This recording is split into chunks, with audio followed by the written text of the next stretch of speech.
Once upon a time in the dawn of existence, when the divine breath gave life to Adam, formed from the dust of the earth. From him then came Eve, shaped from his own rib, thus establishing the first union and the dawn of humanity.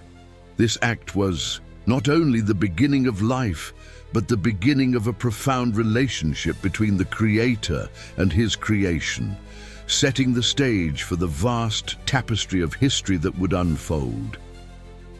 In the Garden of Eden, where Adam and Eve lived their first days, life flourished and their children were born there. Among them were Cain and Abel, two brothers who grew up in a world of untouched purity, but about to face the first challenging trials. Cain dedicated himself to the land, a farmer in his essence, while Abel, with an attentive heart, became a shepherd tending to his flocks. Over time, devotion prompted them to make offerings to the Creator, an expression of gratitude. Cain brought fruits from the land as an offering, while Abel, with sincerity, presented the best of his flock, the most valuable parts of his sheep. Abel's offering, reflecting his dedication and excellence, was viewed favorably. However, Cain's offering did not find the same acceptance, and the exact reason for this difference, though not detailed, is interpreted as a matter of attitude and the quality of the gift offered. This distinction generated in Cain a deep dissatisfaction and an anger that transformed into envy and resentment against Abel. The Creator, perceiving Cain's emotional turmoil, warned him about the danger his anger represented. Sin was at the door, and Cain needed to control his feelings so as not to succumb to temptation. This warning was intended to prevent Cain from surrendering to sin, offering him the opportunity for repentance and change. Consumed by anger and envy, Cain invited Abel to go to the field, an isolated place. There the tension between the brothers escalated, and Cain, in an act of violence, attacked Abel, brutally taking his life.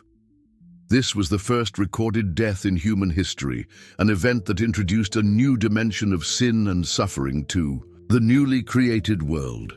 After the tragic act, the Creator confronted Cain about Abel's whereabouts. Cain, trying to hide his crime, replied indifferently, "I don't know. Am I my brother's keeper?"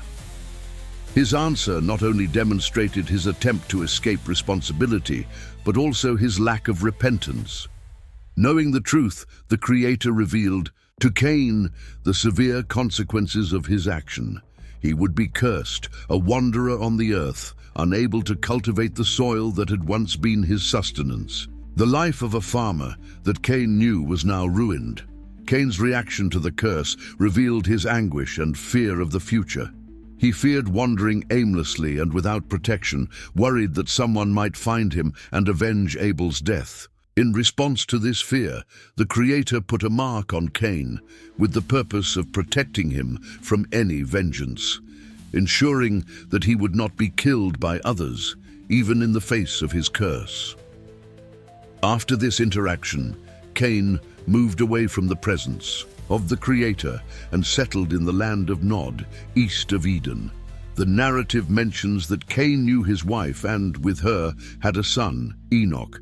In addition, the verse highlights that Cain built a city and named it in honor of his son. The construction of the city marks an important point in the narrative, representing the beginning of the establishment of human communities. However, it is at this point that doubts arise. The text does not provide explicit details about how or whom Cain knew as his wife. In Genesis, the information is only that Cain knew his wife. The possibility of other human beings existing at the time of Cain, besides Adam, Eve, Cain, and Abel, is an interpretation that seeks to fill gaps in the narrative and deal with population expansion. Cain's fear of being killed by other people and the Creator's mark, as described, raise significant questions about the presence of other human beings beyond the initial family. In Genesis, Cain expresses, "Behold, you have driven me today from the face of the earth, and from your presence I shall be hidden, and I shall be a fugitive and a wanderer on the earth, and whoever finds me will kill me." This fear seems to indicate the existence of a considerable population, sufficient for Cain to be concerned about the possibility of being found and punished. In the following verse, the sacred text says, "Then the Lord said to him, 'Not so. If anyone kills Cain, he will suffer vengeance 7 times over.' And the Lord put a mark on Cain so that no one who found him would kill him." These evidences suggest that in the context of the narrative, the earth could already have been inhabited by a wider population beyond Adam and Eve's family. Cain's concern and the divine intervention to protect him indicate a human presence beyond the central characters, suggesting a significant and distributed population. One of the less accepted interpretations suggests that, besides Adam and Eve's family, the Creator could have created other human beings independently.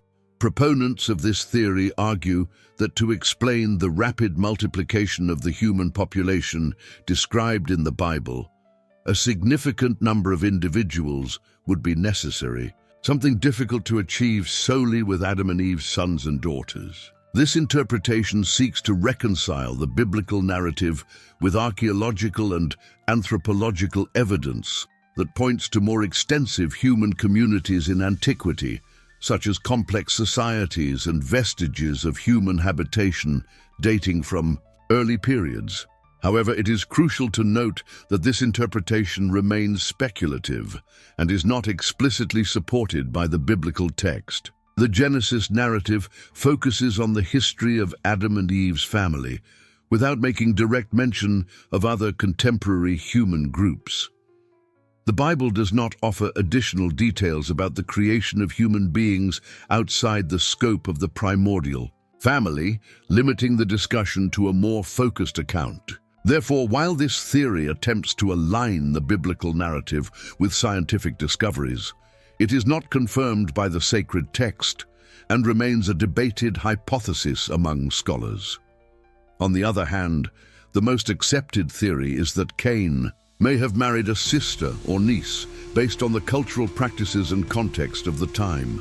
The sacred text in Genesis does not specify that Adam and Eve had only Cain and Abel as children. In fact, in Genesis, Eve mentions, "I have gotten a man with the help of the Lord," referring to Cain, but there is no similar statement after Abel's birth, which suggests that other children could have been born between these events. This absence of explicit mention of other sons and daughters between Cain and Abel has led some scholars to speculate that Adam and Eve had a more extensive progeny. The cultural and historical understanding of the time indicates that families were often large, and the lack of a specific restriction in the sacred text allows for the possibility that Cain married a sister or close relative. This interpretation is reinforced by the reference to other sons and daughters of Adam and Eve in Genesis after the birth of Seth, which states, "Adam had sons and daughters." This mention suggests a broader descent beyond the individually mentioned children. Thus, the biblical text does not limit the progeny of Adam and Eve solely to Cain, Abel, and Seth, allowing for a more comprehensive interpretation of the extent of their family. In the absence of a significant population outside Adam and Eve's family, the idea that Cain married a sister emerges as a plausible explanation for the continuity of the human lineage. In the cultural and temporal context of the narrative, marriage between siblings or close relatives was considered acceptable and even necessary for the propagation of humanity.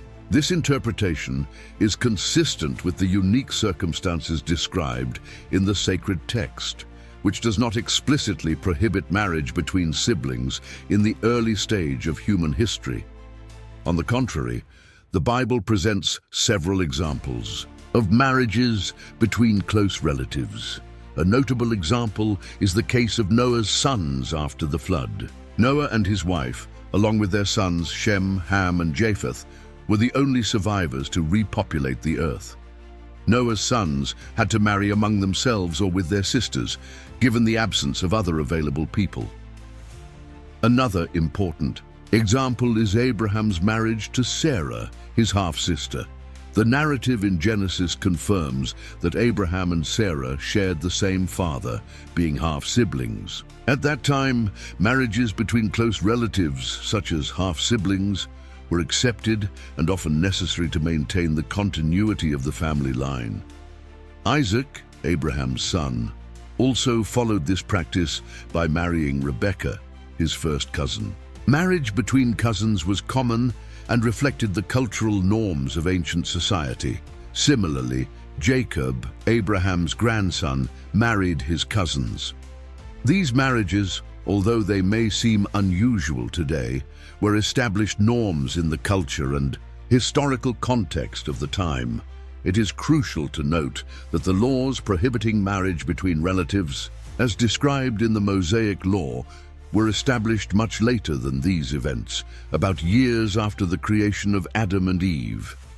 These laws, which are part of the covenant given to Moses, established more restrictive ethical and social standards, reflecting the evolution of cultural norms and the need to maintain genetic health and social order in a more complex society. The biblical narrative frequently focuses on the stories of Cain and Abel, two of Adam and Eve's most well-known children. It is interesting how Jewish and Christian traditions on many occasions end up sidelining the stories of secondary characters, giving more prominence to the more dramatic narratives. This tendency at times obscures the presence and lives of the other sons and daughters of this first human family. This creates a gap in understanding the experiences and destinies of the other family members, whose lives also played significant roles in building the fabric of human history. Despite Genesis mentioning that Adam and Eve had other sons and daughters, besides Cain and Abel, the absence of specific names in the Bible for these daughters contributes to their stories being marginalized, keeping them anonymous, while Cain and Abel assume central roles. On the other hand, it is perfectly understandable that the sacred text cannot cover the lives of all characters. It is practically impossible to describe the vastness of information from the creation of the world to the end of time in a single book. In this sense, secondary books emerged, such as the Book of Jubilees, which, although not widely recognized, emerges as an alternative source that explores details about some lesser-known figures, including the daughters of Adam and Eve. These characters, so to speak, forgotten, provide a broader perspective on the extensive progeny of the first couple. However, it is fundamental to emphasize that the Book of Jubilees is considered apocryphal, meaning it is not officially recognized by the main religious traditions, both Jewish and Christian. In simple terms, it is not considered an inspired scripture by the main religious traditions, mainly due to the lack of consensus on its authorship and origin, as well as interpretations that diverge from the most accepted versions. Nevertheless, the historical relevance of the Book of Jubilees cannot be underestimated. It offers a unique insight into the events narrated in Genesis, especially those related to the creation of the world, Adam and Eve, and other Old Testament characters. Its nickname, Little Genesis, reflects its direct connection with the events and figures described in the Book of Genesis. This apocryphal book offers a deep interpretation of history, going beyond what is found in the Bible, including the mention of the names of Adam and Eve's daughters and the description of their lives. This narrative is especially significant for some Jewish and Christian communities seeking additional understandings about important Old Testament events. When investigating the Book of Jubilees in search of the names of Adam and Eve's daughters, we find the figures of Qelima and Azura identified as the wives of Cain and Seth, respectively. In Genesis we read, "So Cain went out from the presence of the Lord and settled in the land of Nod, east of Eden. Cain knew his wife, and she conceived and bore Enoch. When he built a city, he called the name of the city after the name of his son Enoch." In some Jewish traditions, Qelima, also known as Awan, is recognized as the wife of Cain, Adam and Eve's firstborn. Although her name does not appear in the Bible, it is mentioned in apocryphal texts such as the Book of Jubilees. The etymology of her name, associated with Hebrew or Phoenician, suggests meanings such as vice or power. As Cain's wife, her name may symbolize the influence she exerts on the lineage begun by Adam and Eve's firstborn. At the same time, the connotation of vice may reflect the challenges and adversities faced by Cain and Qelima in their lives after exile. Cain found Awan, and the narrative highlights that he founded the city of Enoch, naming it after his son. The Book of Jubilees also mentions this city as one of Cain's accomplishments after the tragic incident involving Abel. When presented in parallel with Cain, Awan emerges as an essential link in the lineage, becoming a central figure in significant events after Cain's banishment due to Abel's murder. Although it is true that the texts of the Holy Bible do not identify Cain's wife or reveal her origin, when going through Genesis up to the moment of Cain's banishment and his encounter with the mentioned woman, few characters are cited, including Adam, Eve, and their brothers Abel and Seth. However, it is important to consider that when Cain joined Awan, the earth was probably already quite inhabited. At that point in history, there were certainly more than just 5 individuals, including other women besides Eve. Some suggestions indicate that Cain's wife could have been his niece, Seth's daughter. This idea is based on the long period from Cain's exile in the land of Nod until his encounter with Awan. Some theologians admit that this period lasted about years. During this interval, it is estimated that the number of Adam's sons and daughters was over, and the number of Seth's children exceeded. In the sacred text, another intriguing aspect of the first generations is the longevity of the antediluvian characters. These patriarchs lived extraordinarily long lives, challenging our modern notions of human life expectancy. This phenomenon is particularly evident in the genealogies described in Genesis, where we see figures like Adam, Seth, and Methuselah living for hundreds of years. The lives of these characters offer a fascinating glimpse into the conditions and possibilities of biblical antiquity. Adam, the first man, lived years, according to Genesis. His son Seth, who was born after Abel's death and was a crucial figure in the continuation of the human lineage, lived years, according to Genesis. Enos, Adam's grandson, lived years, as recorded in Genesis. These examples show that during the early days of humanity, longevity was not an exception, but rather the norm. Methuselah, Noah's grandfather, is known to have lived years, which makes him the oldest person mentioned in the Bible in Genesis. Several theories attempt to explain this exceptional longevity. One proposed explanation is the idea of a perfect primordial environment where climatic, atmospheric, and environmental conditions could have contributed to a longer life. According to this view, the Earth's atmosphere before the flood could have offered additional protection against harmful radiation and other factors that normally contribute to aging. Other scholars suggest that the genetics of the first human beings were different and more robust, allowing for a longer life. Furthermore, some interpretations point to divine changes or changes in natural laws after the flood. According to Genesis, the Creator declared, "My spirit shall not strive with man forever, for he is indeed flesh, yet his days shall be 120 years." This statement may indicate a planned reduction in human longevity after the flood, which would correspond to the gradual decrease in lifespan observed in subsequent generations. After the flood, the ages of biblical characters decreased significantly.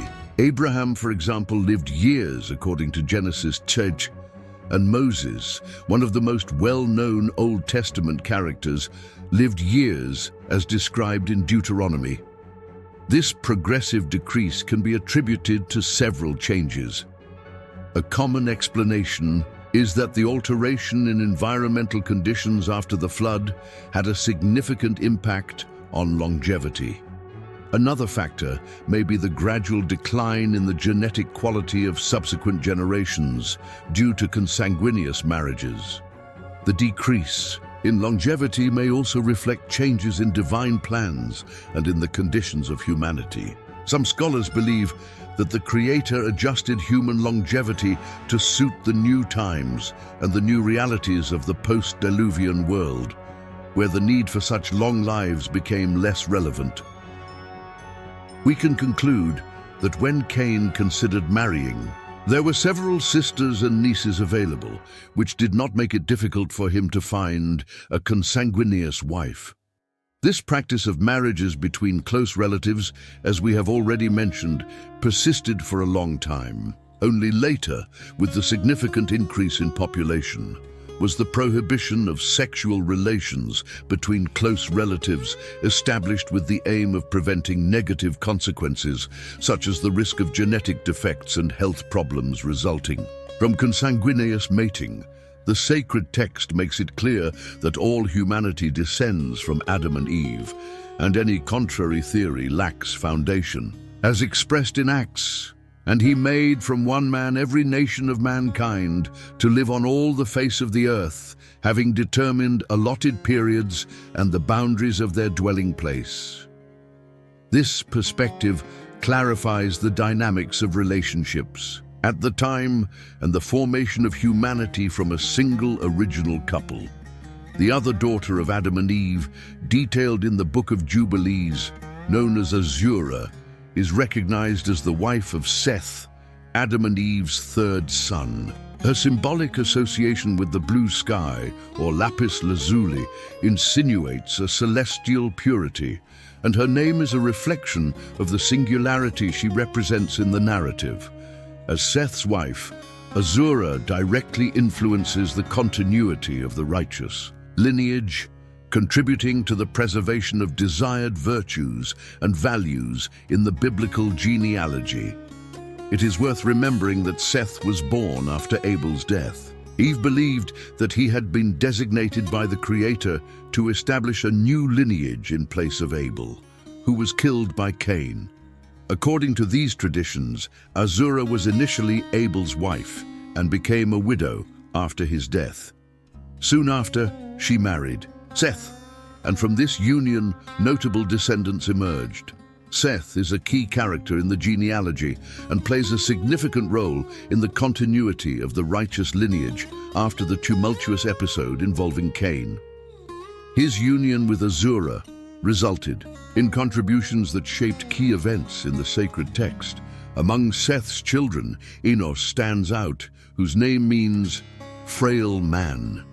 The Enos is recognized for being the first to invoke the name of the Lord, establishing a spiritual connection that would become a central practice in subsequent religious traditions. Besides Enos, Enoch, Seth's son, stands out as one of the notable personalities of this lineage. Enoch is known for his exceptional closeness to the Creator, to the point of walking with God, according to the biblical account. His life of righteousness and direct communion with the divine stands out as a unique contribution, representing an example of devotion that transcended his time. Due to these factors, Enoch was one of the only human beings who did not experience death. He was taken up to the Creator. However, one of the most striking contributions of Seth's descendants is Noah, the builder of the ark during the flood. Noah, son of Lamech and grandson of Seth, was chosen by the Creator to preserve humanity and the diversity of creatures during the cataclysm. His obedience and faith, recorded in the flood narrative, delineate the importance of Seth's lineage in the realization of divine plans for the redemption of humanity. Each individual of this lineage played a crucial role in building the human fabric and in preserving faith and justice amidst the challenges faced by their generations. Religious traditions, especially when exploring the lineages of Cain and Awan in contrast to Seth and Azura, offer an intriguing duality in the human condition, expressed through moral and spiritual choices. Cain, as Adam and Eve's firstborn, trod a path marked by choices that reflect human failures. In contrast, the lineage of Seth and Azura offers a narrative of moral and spiritual choices more aligned with the divine will. These two lineages, despite their striking differences, have their importance and reflect the inherent duality in the human condition, with moral and spiritual choices shaping subsequent generations. Here I emphasize once again that the Book of Jubilees is considered apocryphal, which means it is not officially recognized by the main religious traditions, both Jewish and Christian. All this information regarding Adam and Eve's daughters may vary according to different interpretations and religious beliefs. The sacred text is a book that focuses on the most important messages about faith and our relationship with the Creator. It does not intend to tell all the details or stories of every person who existed. Instead, it focuses on the lessons and teachings that are essential for our spiritual and moral life. The Creator uses the sacred text to show us what is most important: His love, His justice, and how He wants us to live. It is important to understand that a single book like the Bible could not include everything about history or about every character. The Bible is like a guide that gives us the necessary information to know the Creator and follow His paths. It helps us understand what is crucial for our life and our relationship with Him, without trying to encompass all aspects of life and history. The Creator's plans are perfect, but they are also greater than we can fully comprehend. The Bible gives us a glimpse into the Creator's love and justice, but it does not reveal everything about His purposes. In Isaiah 2 we read, "For my thoughts are not your thoughts, neither are your ways my ways, declares the Lord. For as the heavens are higher than the earth, so are my ways higher than your ways, and my thoughts than your thoughts." This means that there are things about the Creator and His plans that are beyond our understanding. The Creator does not expect us to understand everything. He desires that we trust Him and seek His love and guidance. The Bible is a gift to help us know the Creator better and live according to His teachings, even if we do not know all the details.